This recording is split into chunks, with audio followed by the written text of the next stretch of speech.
All right, well, I'm here with Gene Hitchcock, and we've known each other for a long time. 18 years now? About. You're Gene Hitchcock, and we're here to talk about the challenges of getting large programs through all the stage gates. Yeah. And we've had the pleasure of working on multiple big projects together.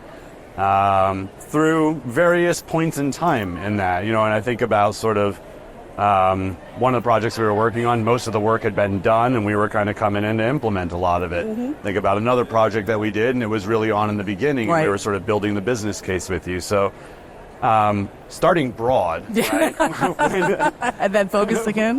When you're trying to make a strategic initiative, and you've done them at Scripps and OhioHealth and MedStar and Phoenix, and when you're trying to make a large strategic change, what's the first step that you take, or what are the things that you know are going to come up that you have to address? Well, I think the thing people forget is sometimes the request comes from an odd place. It might be the market's changed and you need to reinforce your identity. So what is the reason behind needing to rebrand or refresh the brand, or maybe you've merged and you need a new brand, whatever it is. And then it's communication. You've got to bring the internal people along with you the whole step, because the last thing you want is people from the inside sniping it. Why are they spending money on those things when they should be spending it on something else? So communications has to be on every agenda for every meeting going through. Can you over-communicate? No. And the thing is, you can get to a point where you're sick of talking about something, but you keep talking about it anyway. Yeah. Then the next thing is you really, depending on where you are in the process, to your point, you're correct. You came in at one point where all the branding strategy and everything was done, but now we needed to implement. I think people tend to go to the stuff they automatically think about: signage, paychecks, ID badges, but then there's the trucks, there's the patient forms, there's all those other pieces. Legal documentation. How are you going to market? Yeah. Are you going to be doing business as, or are you changing the names? Once you start that inventory, and working with BrandActive, you made it easy because you've got all that. You know every piece that has to be touched. Mm-hmm. So the client can think about it, but bringing you in makes it much easier. Then you need to meet with everybody who runs those sections. And there's no one who's more important in those sections than IT and security. Okay. Right? Yep. At MedStar, we had to rebrand 30,000 ID badges. And, all the ID badges have all sorts of security in them, access issues, whatever. Absolutely. We had to calm the security people down that we weren't going to do anything to jeopardize that people were still going to be able to get in the building. Yeah. In IT, we said, how do you change the logo on the paychecks? And now a lot of them are automatic deposit, but still everything has to be changed. Right. Every form, every learning module, everything that they touch, and the intranet and the website, all has to be touched. And they've got to make room for you with all the clinical stuff they've got on their plate. So it starts with getting a lot of executive endorsement so that IT knows when you come that this is being endorsed at the highest levels. Yeah. So a lot of things, right? A lot of things that we do with clients, right, is about sort of setting up the business model for change, right? Like, we've done scenario models with you around, if you change this way, then it's going to cost X, Y, Z, and here's the risks and the benefits. And if you do it this way, then it's going to cost X, Y, Z, and here are the risks and the benefits. How does that support engagement and alignment? Well, it's incredible, and I'll tell you why. I would guess that most people you work with don't have PhDs in signage. I do now after 20 years. But if you were to say, a lot of them, so. Yes. But if you were to ask somebody how much does the major monument sign cost to change at a major medical center, they'd be like, Right. You know how much. Are you replacing it, or are you retrofitting it, or are you changing the foundation? Can you use it? Whatever, can you use the existing, or do you have to redo the whole thing? You know how much it costs to wrap a truck. Right. So my suggestion is, once you get your inventory of what the number one things are going to be, the number two things, and the number three things, then rely on you to give the estimates. I can say with 100% confidence, you've never gone over budget and you've never missed a deadline. And that's because you know the people who do the graphics on the trucks, you know the sign manufacturer, you know all those people. And we know how to evaluate the internal resource capacity and capability Absolutely. for marketing collateral or digital or documents and forms, that kind of stuff. So you're a real addition to the staff in that whole process. And believe me, it is a nightmare to do it all by yourself. And I've been in situations where they tried to do it internally and we just about lost the staff because it wasn't what they do. You know, They don't have the depth knowledge. See, I don't think about the losing the staff part of it. I think about, what's it going to put as far as strain and resource time and that kind of stuff. But, legitimately, you've been in situations where people have been like, listen, if I keep doing this, I'm going to walk out the door. Right. It's like I signed on to be the service line marketer for cardiology. I did not sign on to be the signage person, kind of thing. And it's not fair to them, kind of thing. So it's an extra day job. Yeah, I believe you hire the experts for those jobs.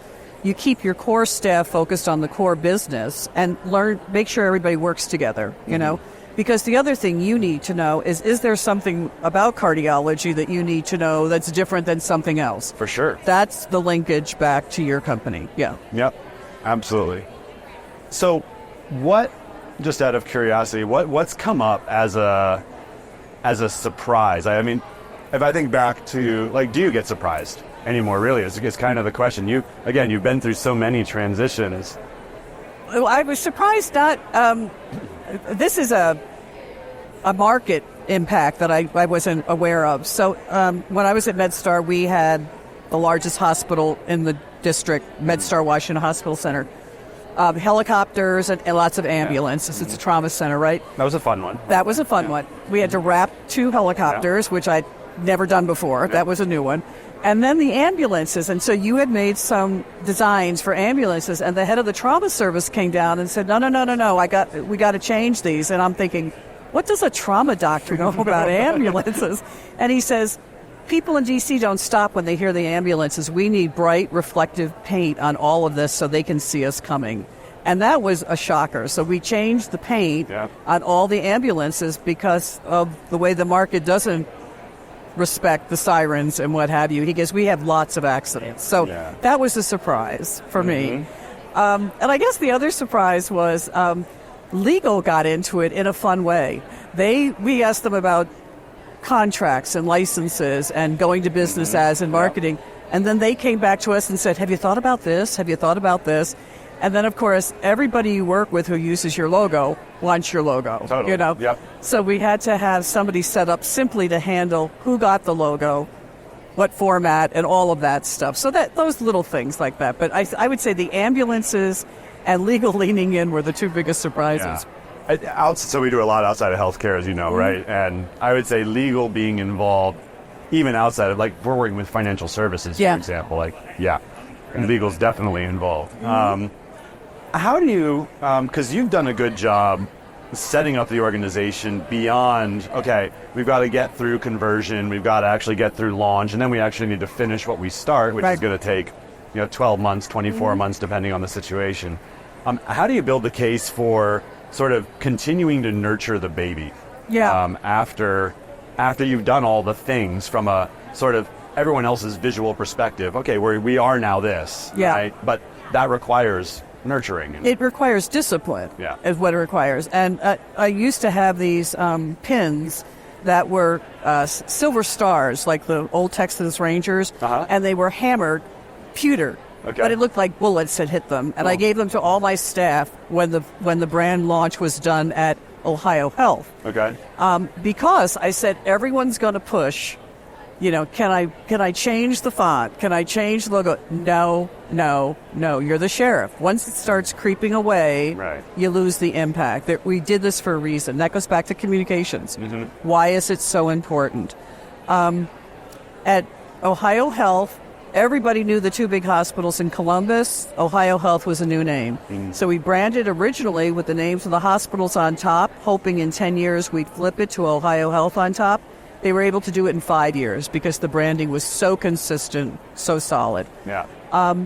When we went to MedStar, nobody knew. We had 15 hospitals and 250 locations, and nobody even knew they were all connected. Once we put MedStar's name in front of everything, people were like, oh my God, Georgetown is part of this, and St. Mary's Hospital is part of this.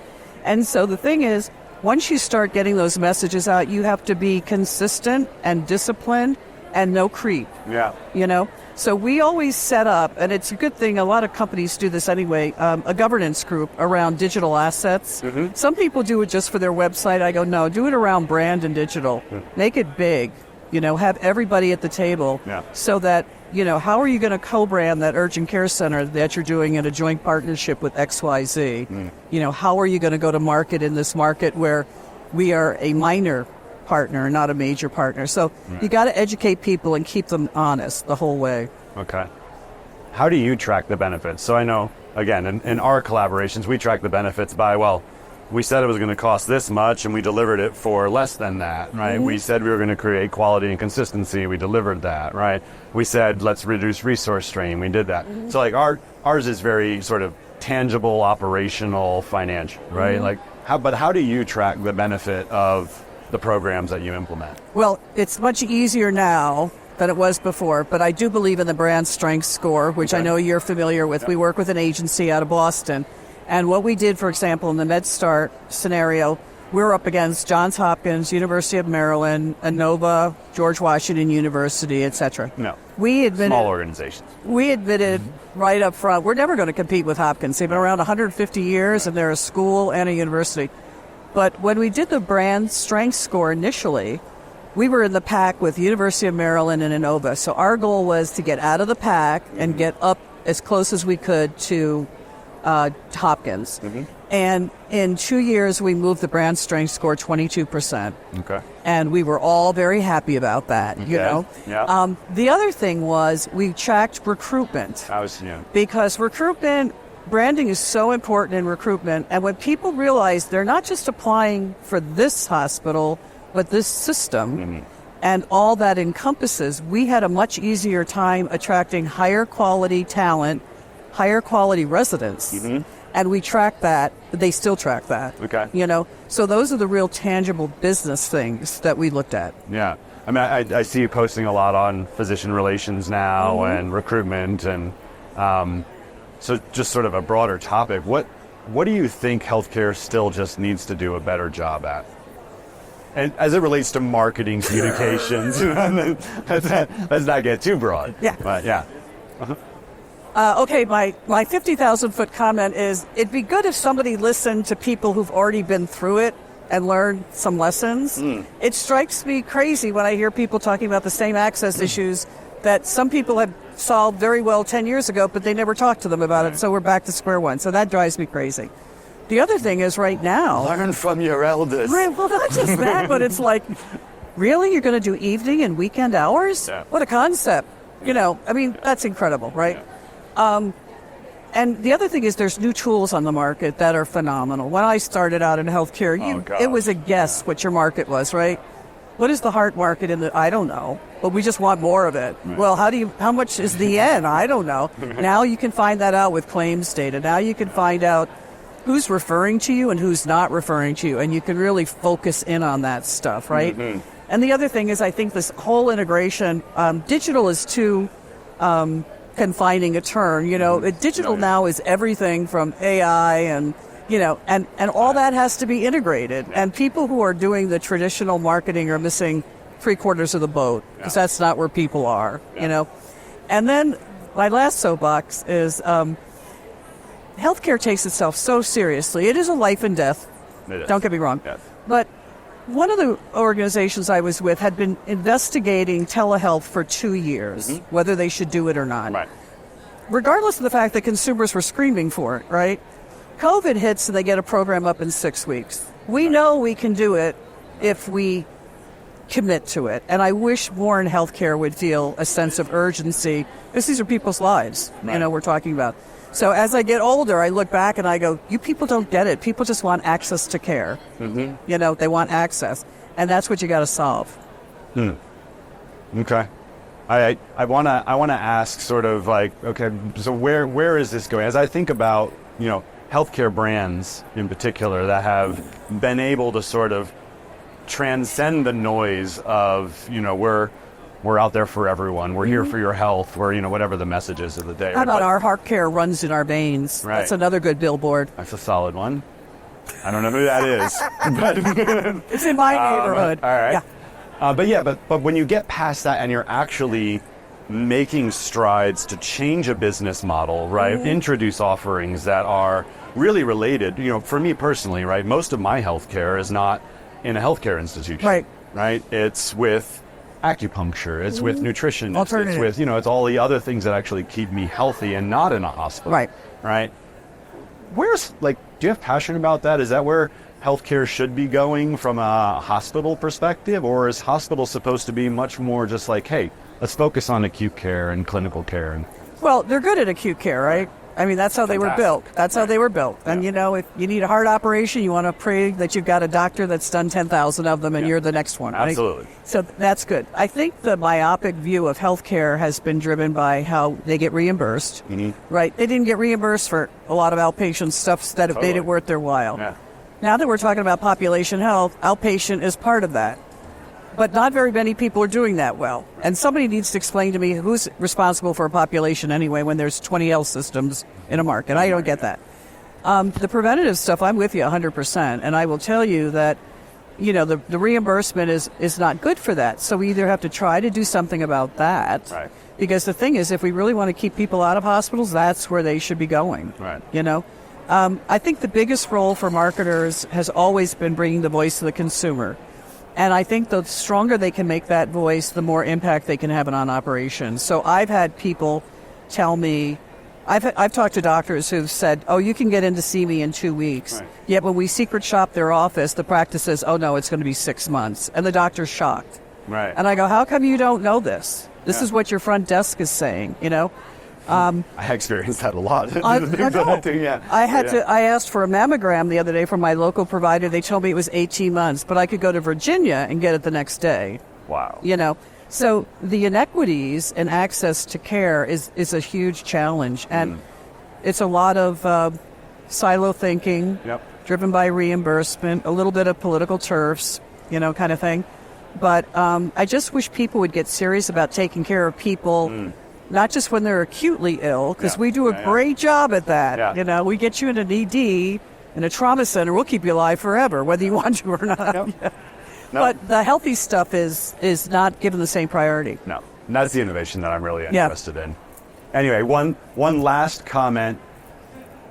You've worked with a lot of wonderful creative agencies out there, which we obviously are not, whether it's ABC or other things like that. What in your mind is the real benefit of bringing in a partner like BrandActive for the implementation of things? We've talked about the cost side. We've talked about the sort of keeping on the rails side. Well, I've done 9 rebrands. How many have you done?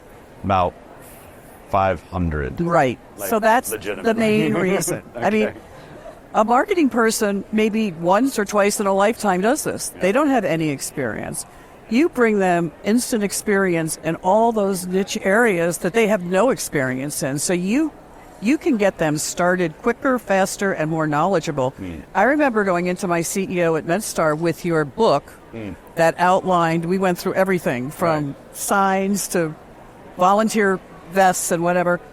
Implementation, what the timeline was going to be, what the budget was going to be. He was completely and utterly blown away. I didn't have to say a word. He just said, do it. That's great. He had such confidence because I had such confidence in what you guys did. And I even said to him, if you want to call some of their references, please do. But I'm telling you, if they say it's going to take 3 months, it's going to take 3 months. And I would say MedStar was one of the most successful rebrands I ever did. It was massive, Scripps was another good one. OhioHealth as well. Yeah. But you bring all this experience from the non-healthcare world too, which helps, so that's why I would always go to you. Awesome. You've been a great friend. You've been a great partner. Thank you for taking the time to sit down and Anything. talk through this. I cannot say enough about BrandActive, and I say that whenever I'm asked. So please don't hesitate to ask. Yeah, All right. Appreciate it. It's great to see you. You're a sweetie.